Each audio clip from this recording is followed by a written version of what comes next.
I have this round piece of wood that I get from Hobby Lobby. You can also find these at Lowe's. It is 14 inches in diameter. And I'm going to be using my General Finishes gel stain in the color Antique Walnut. And we like the Gen poly brushes. It is important that you use a good quality poly brush so the foam does not fall into your project. And I'm going to cover my entire front of my board with the Antique Walnut gel stain. And then I just take some paper towels and rub in the excess. And I love how you can see the wood grain through the gel stain. I'm then going to make a mark at my 5 and 9 inch going vertical on my board, and then I'm just going to make a couple more lines horizontally so that I can line up my tape. Sometimes when you make a couple marks across the board, it is easier to get the tape nice and straight. And I have about a 4-inch gap between my tape. I'm going to take my Wise Owl Antique Villa chalk synthesis paint, and I'm going to paint on the center area where I have the tape, and I'm going to give that 2 coats. I'm then going to remove the painter's tape and allow that to fully dry. Once it's dry, I'm just going to sand just the area with the white paint, as I don't want to mix the paint in with the gel stain. Sometimes the sanding dust from the paint gets buried into the gel stain.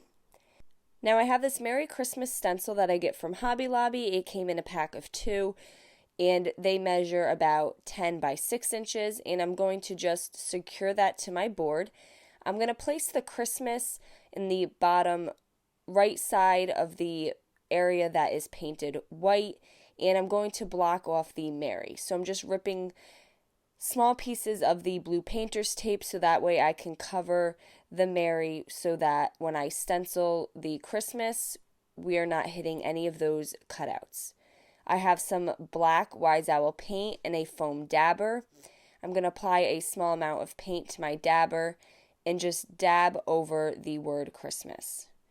Now, as I dab the foam dabber into the paint, you want to make sure that you're not applying too much, and you can dab a couple times so that the excess comes off.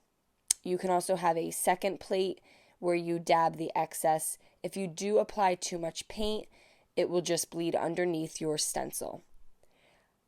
I'm grabbing a small angled art brush because I like to connect where you have the little gaps in the stencil. And since the dabber is like a dabbing motion, I'm going to do the same thing with the paintbrush to connect my lines. I'm just going to dab those areas. Then I'm going to place the stencil back on my board, and I'm going to place the Merry in the top left corner. And again, I'm just covering the word Christmas, as I do not want to hit any of that cutout as I dab the paint onto the stencil.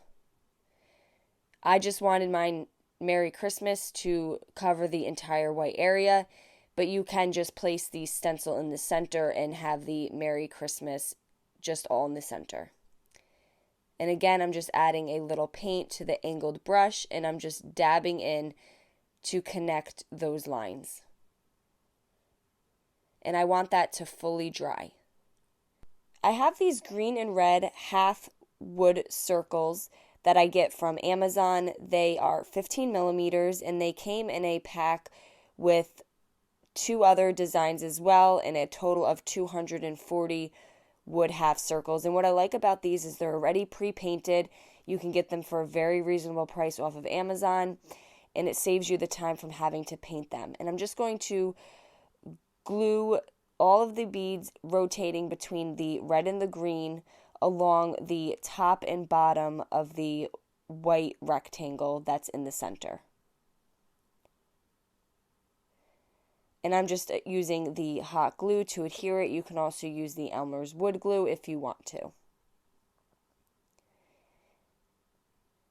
Next, I just have some artificial greenery and a little bundle of small pine cones and berries, and I'm going to just attach the pine cone and berry to the artificial greenery. And then I have a pre-made bow that I just grabbed from the Dollar Tree as well.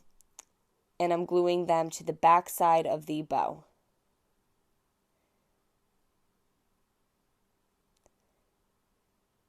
And then I'm going to glue that to the top of my board.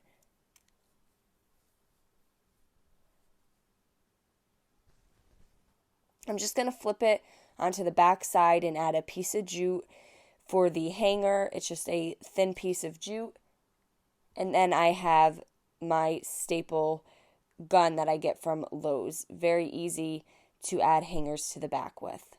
And there we go. Now we just have this nice Merry Christmas hanger. I hope you guys enjoyed this video. Paint products, tissue paper transfers, and mesh stencils can all be found on our webpage at chalkitupfancy.com. And don't forget, you can also check out other tutorials on our webpage as well. Have a great day.